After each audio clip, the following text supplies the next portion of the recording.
I'm not mad. All things considered, like, I'm legitimately not mad at that loss. Like, if we were going to lose in any specific way to Flyquest, I'm perfectly fine with that.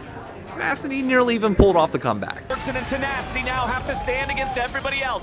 Bikla goes golden to buy himself a little bit of time. Prince finds a Quadra. Is Prince gonna get the Penta? The damage is coming out, but the shutdown is there. Tenacity holds true somehow. He'll grab a double and stop Impact. Do it, He'll do go it, after do it, do it. Now next. Tenacity's got to get everything here and now as he can. He'll continue lunging after Spica. Ghost, He's got baby. the mana, he's got the ghost, he's got the move speed, and he's got the So it's important to start with expectations of where I thought this was going to go. And honestly, I thought Flyquest was going to win from the start of the day. I might talk a big game on Twitter and shit talk and everything else. Obviously, I'm a 100 Thieves fan. That's part of the experience and part of the job.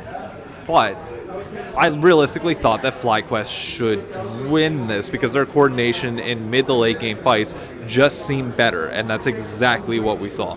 Despite Tenacity getting ahead early in terms of kills with a solo kill, was it a solo kill? I don't know. He got early kills on Impact, but we were never really able to make the most of it. Unfortunately, it seemed like Spica for the most part had closer's number this entire game. Whether it was proactivity or just general plays within fights, it just seemed like Spica was 2 steps ahead to the point where Tenacity was put in the position where he had to try and 1v9 this game. And by all means, nearly did, but it was what it was. Mid lane also was a bit of an issue, all things considered. It's not that I don't like the Taliyah pick. It can work out and provides a lot of utility with the walls. But when you compare that to Silas, especially once Silas got going in the mid to late game, once his rod started coming online and he started dealing damage, yeah, it wasn't really close, all things considered. Like, there was only so much Doublelift could do whenever you're on the picks that they're on. I think, honestly, you clean it up, and that's a little bit more winnable. I think you put him on something other than Taliyah that can deal a little bit more consistent damage and maybe have somebody else that's more frontline, and we're fine. But Maokai clearly wasn't it. I apologize if any of these thoughts are a little bit more scrambled than normal. I am 1.5 drinks in, so it is a little bit more different, as you can tell. We are at Brookland right now. LCS, the final game is still on the TVs over there, but I wanted to get this done and filmed here now. The matchup that we were all talking about, Prince versus Doublelift, how would it turn out? Would Doublelift get Zeri? He didn't. Would either one of them go on the Caitlyn with Lux Lane? That didn't happen. We got a 2019 throwback with Zaya Rakan and Nautilus Kaisa. And unfortunately, while Doublelift played decently well in fights and kept himself alive, tried to deal as much damage as he could, we were not set up in a position where we could realistically kill Nautilus and Cassante consistently. Was it Cassante top? Nevertheless, there were 2 tanks, or Sejuani, sorry, not Cassante. Sejuani and Nautilus, we just weren't going to be able to get through, and that proved itself time and time again.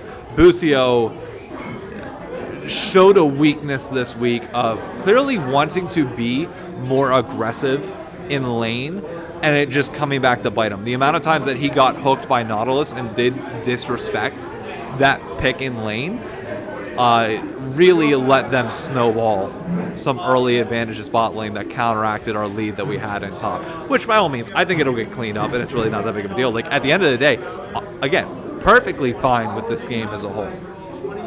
I think we have a super week next week, with the most notable opponent being EG, which I think are beatable, all things considered. Even though they did beat C9, nothing about that game really impressed me nor worried me to the point where I don't think that we could take them.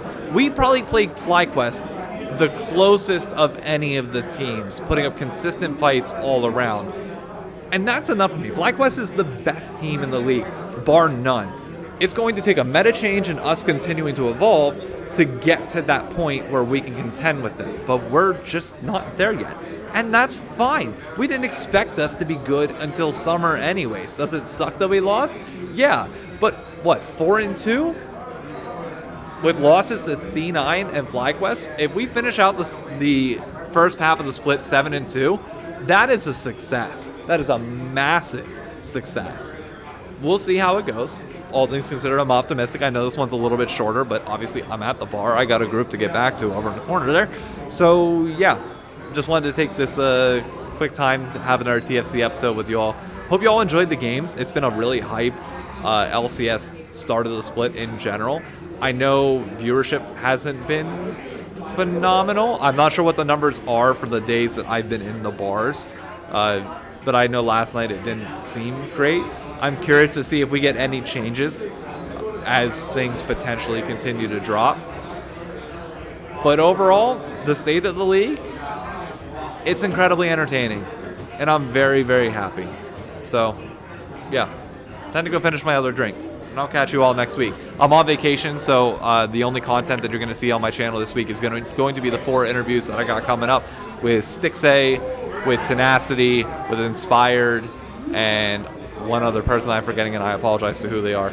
But you'll see that on my channel. Be sure to like and subscribe. Drop a comment. What was your favorite matchup from this past week, and what matchup are you looking forward to most next week?